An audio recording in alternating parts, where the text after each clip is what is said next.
Setelah sempat viral di media sosial, petugas security K9 yang nekat memukul seekor anjing penjaga yang dibawanya di depan sebuah mal di kawasan Tamrin, Jakarta Pusat menyampaikan permohonan maafnya.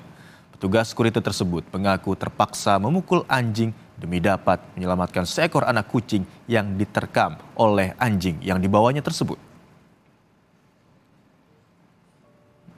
Sambil terisak, pria bernama Nasarius itu menyampaikan klarifikasi serta permohonan maafnya usai video aksi pemukulan terhadap anjing penjaga viral di media sosial.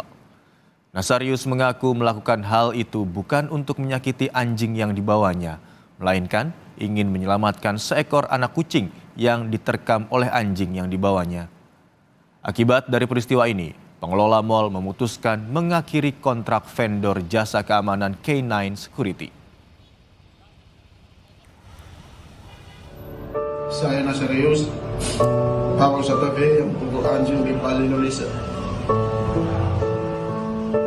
Saya sebagai pribadi saya minta maaf.